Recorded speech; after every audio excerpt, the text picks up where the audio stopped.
कोसाउंडा बड़ धूमधाम सह पालन है विश्व प्रसिद्ध रथयात्रा। रथयात्रा श्रद्धालुओं प्रबल भिड़ और रथ टाणिबा भक्तों मध्य भारी उत्साह देखा मिली। अणसर सारी श्रीजीव को नवजौवन दर्शन पर आज नवरंगपुर जिला कोसाउंडा शांति श्रृंखला रथयात्रा अनुष्ठित होती। रथरे महाप्रभु दर्शन सह रथ टाणिबा आखपाख अंचल आसीथिबा श्रद्धालुओं भिड़ देखा मिलता। शुक्रवार सकाळ रीतिनीति अनुଯାयी स्थानीय जगन्नाथ मंदिर में पूजापाठ कर अपराह श्रीजीव को पहंडी विजे पर रथरे छेरा पहरा प्राय 4 घंटा समय रथ टणा होता। रथयात्रा पारंपरिक संकीर्तन दल सामिल होता बेले श्रद्धालुओं हरिबोल हुलुहुली समग्र परिवेश जगन्नाथमय होता एवं माड़िया नाच लोकों विशेष आकृष्ट करथिबा देखा मिली। रथयात्रा 26 गोटी पंचायत सह पड़ोशी छत्तीसगढ़ राज्य हजार हजार संख्यार भक्त जगतरनाथ जगन्नाथ को रथ टाणिबा कोसाउंडा रथयात्रा को आसथिबा देखा देछि। दुकान बजार सांग को पारंपरिक हाट गहली रे कोसाउंडा चलचंचलमय होइतिला। युवक युवती माँ माउसी समस्ते रथयात्रा रे सामिल होई ठाकुरों को आशीर्वाद ग्रहण करथिले। रथयात्रा कोसाउंडा पुलिस प्रशासन तरफ व्यापक पुलिस फोर्स मुतयन कर शांति श्रृंखला प्रति विशेष ध्यान दिया देखा मिली। रथयात्रा को सुरुखुरे पालन करने कोसाउंडा जगन्नाथ मंदिर कमिटी ब्लॉक प्रशासन सह स्थानीय बुद्धिजीवी मुख्य व्यक्तिविशेष मिलित भाव आयोजन करथिबा कोसाउंडा ब्लॉक उपाध्यक्ष जोगेन्द्र स्वाई निज मत प्रकाश करिसेंती। चलित रथयात्रा 50,000 ऊर्ध्व भिड़ रही से कहते। रथयात्रा कोसाउंडा दिव्य सियाल को special report Bharat online TV.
पवित्र रथयात्रा रथयात्रा आमर कोसागुंडा ब्लॉक रो प्रॉपर कोसागुंडा एवं कोडेंगा आ बरगां ये 3टा जगह आमर रथयात्रा होती। प्रति वर्ष भाया ए वर्ष हजार हजार संख्यार लोक जोग देइचंती आमर ठीक से आमर रथयात्रा होची।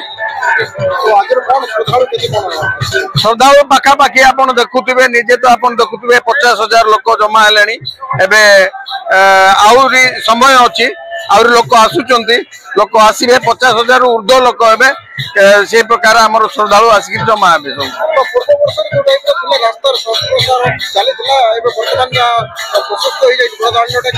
नहीं बड़दाण्ड तो इथर बहुत सुंदर भाव लोक तार मजा नौचंती जे किंती भल भाव रथयात्रा हेबो से आमे कमिटी तरफ समस्ते तत्पर अच्छु तथा पुलिस प्रशासन ब्लॉक प्रशासन समस्त सहयोग आज रथयात्रा होमर जो आम रथयात्रा पालन करापाखि बहु वर्ष है पालन कर यार आखपाख अंचल सब प्रत्येक आम भक्तगण सब जोगदेवार बहुत संख्यार जोग देती आशा भरोसा अच्छी भगवान निश्चित भाव रथ बाहर की भगवान को निश्चित भाव दर्शन देवे आशीर्वाद भी कामना करेंगे। प्रत्येक भक्त आसते सब प्रशासन तरफ कि मेडिकल तरफ पुलिस प्रशासन पूरा सुरक्षा व्यवस्था करमी भल भाव केमी रथ टणा हम प्रभु जगन्नाथ प्रभु जगन्नाथ से स्वयं भगवान पृथ्वी पूरा पालन कर स्थान कथा कहि से पृथ्वी अनेक स्थान से पालित होती। मात्र कोसाउंडा ब्लॉक ये गोटे उपात अंचल जहाँकि छत्तीसगढ़ बॉर्डर मध्यप्रदेश छत्तीसगढ़ समस्त जनसाधारण एठार आसी बहुत संख्यार जनसंख्यार दर्शन करते। कोसामदा ब्लॉक का हूँ एक उपात अंचल जो प्रभु जगन्नाथ 14 दिन काल अणसर घरे रही आज समस्त जनसाधारण को से भाव विभोर सहित दर्शन कर एक कोटि कोटि आमर आयुष आम आशीर्वाद रही जहाँफल आज आम सुस्थ सबल हो रही पृथ्वी को बहुत सुंदर भाव में सजाई।